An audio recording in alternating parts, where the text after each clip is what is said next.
Hello everyone and welcome back. Today's video is going to be about my experience with tuition remission and how I obtained my master's degree for about 8% of the sticker price. I'm going to leave timestamps below just because I know not all of the information is going to be relevant to everyone, so feel free to skip around, find the answer to what you need, and let's get into the video. Also, I do have some notes, so if you see me looking down, that is why. So what is tuition remission? Tuition remission or tuition exchange is a benefit that some workplaces offer where eligible employees essentially get the cost of their tuition waived.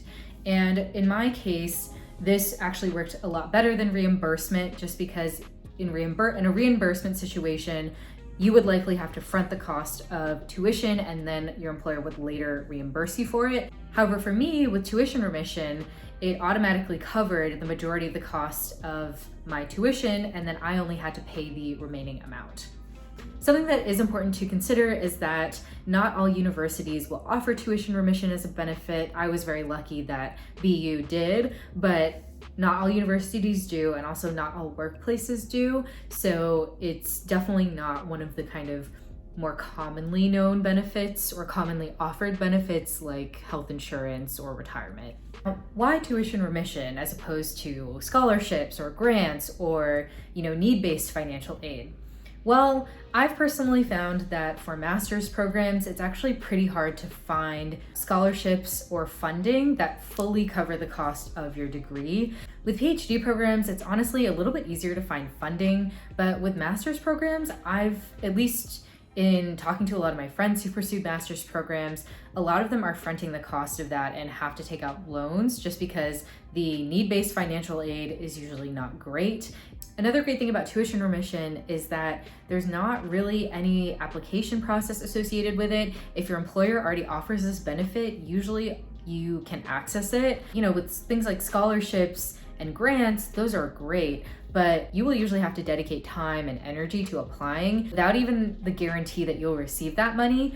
And again, oftentimes the scholarships are either really competitive or they don't cover everything, and you have to end up applying to multiple scholarships just to make everything work. So tuition remission is great because you don't need to have like an amazing GPA to receive this. You don't need to have perfect, GRE scores to get this. If you have an employer who offers it, you usually can access it, and that is great.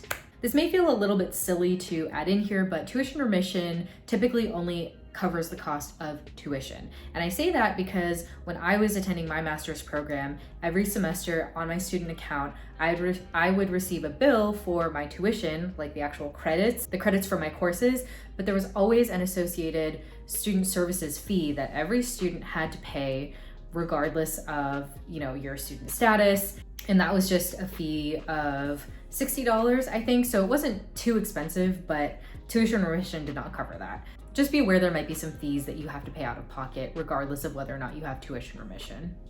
All right, so how much is actually covered with tuition remission? When I first heard about this benefit, I was like, great, I'm just gonna get a free master's degree. There is no such thing, apparently, even with tuition remission. So for my case, and again, I was a BU employee from 2018 to 2020, so their policies may have since changed. The tuition remission policies at different universities, programs, workplaces could all be different. So I don't think there's necessarily a hard and fast rule for this. But for me, what was covered, or the way that it worked, was that the first class, so the first 4 credits, were covered at 100%. So if I took one class a semester, I would not be paying anything for those credits. I would just be paying my student services fee of $60. The second 4 credits, or the second class, was covered at 90%. So I usually took 2 classes a semester. So that meant that the first class was covered completely, and then the second class I ended up having to pay a little bit, and then I would also have to pay my student services fee. Something to note though about costs is that different universities will charge different amounts for their credits. So just double check and see what the cost of a credit actually is, because that will help you calculate how much you are going to end up potentially owing or having to pay. And another note is that for some schools and programs, the cost of a credit for an upper level class is sometimes more expensive than a lower level class. So just keep that in mind too. If you see any amounts on your student bill varying, that might be why, but check with a financial aid officer at your school or program just to make sure that everything is in order. So let me show you an example of what this actually looks like in practice. So I'm going to insert a screenshot of my fall 2018 bill here. And so as you can see, it has the cost of tuition for my first class, MET CJ 625, and that is $3,520. And then you see the cost of the second class, MET CJ 831, and that is also $3,520. And then what you see underneath is the tuition remission amount. So for the first one, the first class, you see the credit is covered at $3,520. So the first class, I don't have to pay anything for, but then the second class is only covered at 90%. So the credit is only $3,168, and that means that I have to pay the difference and also pay the student services fee. So in total, the amount that I owed for that semester was $412. So again, it's not exactly free, but you're talking about a pretty significant cost reduction, because if I didn't have tuition remission, I'd be paying around $7,000 out of pocket, but because I had tuition remission, I only had to pay $412 that semester for my classes. Now let's talk about whether or not you need to actually be accepted and enrolled in a specific graduate program for tuition remission and just the ins and outs of that. I could only take 2 non-degree classes, basically meaning that I hadn't applied for the program yet. I was just taking the classes, and I could only have 2 of those count towards my degree.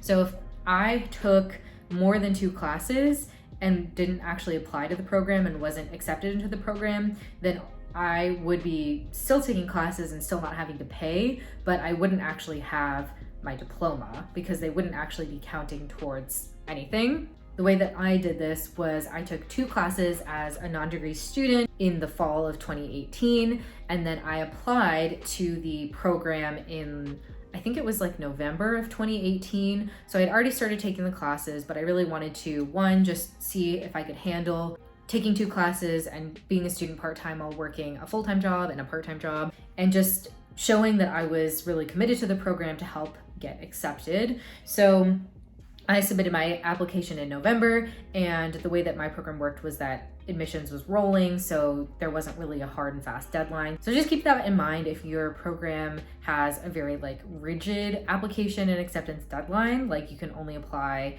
and get accepted in the fall or the spring. So what I did was I took the 2 classes as a non-degree student, but they counted towards my degree once I was admitted into the program. And then once I was a student, all of my classes using tuition remission counted as well. Now, you don't have to use tuition remission towards a degree. If you're someone who just wants to try taking a bunch of different classes, maybe you want to take a journalism class, or maybe you want to take, a biology class, and then you end up taking an urban planning class, you can do that. And it really, you can still utilize tuition remission. At BU, there was no rule that said you had to use tuition remission towards a degree. It was just for classes. If you were interested in taking classes, you like to do that, you could do it. Just know that if your intent is to pursue a degree, figure out how many classes you can take as a non-degree student before they stop counting towards your degree, because what you don't want to do is take 4 classes, apply to the program, and then they say, well, you did take these classes, but since you weren't actually enrolled in the program, they won't count towards your degree. You don't want to run into a situation like that. Just make sure you have a good plan going in. Okay, so now some very important things to consider and just keep in mind if you are interested in utilizing tuition remission as a benefit. So even though, again, tuition remission is great and it does significantly decrease the cost of a master's degree or any graduate program, just note that it most likely is going to be counted as taxable income, and that has implications for your paycheck as well as your taxes. In my case, at least, even though I still am not exactly clear about the percentage breakdown and the ins and outs of this, I did notice that my paycheck, as the year progressed and as I was taking more classes, it was significantly lower because taxes were being taken out because of tuition remission. So just know that that there is probably a likelihood that that will happen, at least again within the context of the United States, and especially if you're in Massachusetts where I was, that was what the policy was. So that's very important to keep in mind. If you're confused or want more clarity, I would just recommend talking to someone at your program and the financial aid or like student services office who can better explain to you the exact breakdown and what the actual impact will be on your paycheck or on your taxes. Another thing to keep in mind is that tuition remission is great, but there's likely going to be some limitations on the types of programs you can do or the classes you can take. So as it relates to classes, I know at BU, you had to get special permission from your supervisor if you were wanting to enroll in a class that started before 4 p.m. I think it was, because in theory that's still within working hours. Your supervisor needs to give their approval and say, yes, they're allowed to take this class at 4. That was never an issue for me because my classes all usually started at 6 and ran until like 8:45. But some classes that I know my coworkers and friends took did start at like 4. So just be aware of any sort of policy like that. The other thing is that we were only allowed to be part-time students, which meant we could only take a maximum of 2 classes a semester. So just keep that in mind if you're planning out your timeline and how you want to structure everything. The other thing about programs you can do, when it comes to just purely taking classes and having your classes count, tuition remission can be great. However, if you do have classes kind of like similar to my previous point, but if you have classes that are during the workday and you don't have a very flexible supervisor or just a flexible job where you really can't miss, then that might be an issue. So it's always good to, before you choose a program to really commit to look at when the classes often fall and see if it's going to be feasible to do that. The other thing to keep in mind is, again, I chose my program because I didn't have to take the GRE and there was no thesis requirement or practicum or internship requirement. If you do a program like an MSW, you're likely going to have a period of time where you are working in a practicum or an internship, and that could potentially take away from your full-time job. So just keep that in mind, that there might be some programs where it might be a lot harder to actually use tuition remission for the full thing. However, it doesn't mean that you can't use it at all. If you want to, you can always enroll in the program or take a few classes and then perhaps leave your job and then foot the rest on your own. So there are ways to kind of finesse it and so that you can kind of maximize the benefits of it without risking you losing your job. So the final thing is, tuition remission might not apply to certificate programs. So if you're wanting to use it for a certificate program, I know my school had those and they said, yeah, you can only use it for a degree. I probably should have clarified this earlier, but tuition remission, at least at universities, typically only applies to classes given at that university. So I can't have tuition remission at BU and then use it to cover a class at Harvard or something like that. It has to be a BU class and a BU program. Workplace tuition remission might work a little bit differently because it might be a broader benefit that applies to any school or program that you apply to and get accepted into, or it might just be a specific partnership. So just keep in mind, if you're going the route where you're just trying to take some of the core classes that's required of like an MSW program or an MBA program, just know that if you're planning on using those to transfer to another university, it might not always transfer. Again, you want to be really strategic about your path if you're wanting to use tuition remission for a degree, and think about whether or not you actually want to finish your program at the university you're currently working at or that is affiliated with your employer, or if your plan and goal is to actually only take a few classes and then transfer to a different program. I would just be really careful about that because they might not transfer. So, again, you can take the classes if you just want to take the classes, but be very thoughtful about that piece. Final thoughts around tuition remission. I personally found it to be an amazing benefit, especially for my first job out of college where I wasn't making a lot of money. And I'm very grateful that I was able to pay for my master's degree with that. And I do think it probably contributed and helped with my PhD program acceptances. So it worked out really well for me. It was a very 2018 to 2020 was a very hectic time for me because I was, again, working a full-time job, taking classes, and then also working a part-time job. So I was usually very busy, and that I knew I was okay with that for that period of time, and I was willing to do it. But again, taking classes on top of working can be a lot. So I definitely think that while it's a great benefit, don't feel like you need to absolutely use it, because school is always going to be there. And now that you know that this benefit exists, you can also keep that in mind and make your plan moving forward. You don't need to jump into it immediately. My parents actually, and one of my professors was like, is this like too soon? You just graduated in the spring with your bachelor's degree and now you're jumping immediately into a master's degree.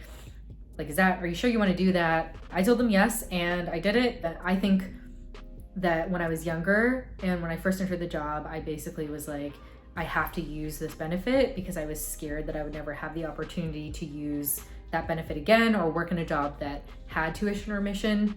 So I admittedly did feel a little bit pressured and obligated to do it, because I was like, I don't see myself being able to pay for my master's degree any other way. I'm not relying on my parents to just pay for a million master's degrees if I wanted to do it. So there was probably a little bit of feeling obligated. So I would just encourage you to, if you just want to work, don't feel like you have to do it. So that's kind of like my biggest piece of advice.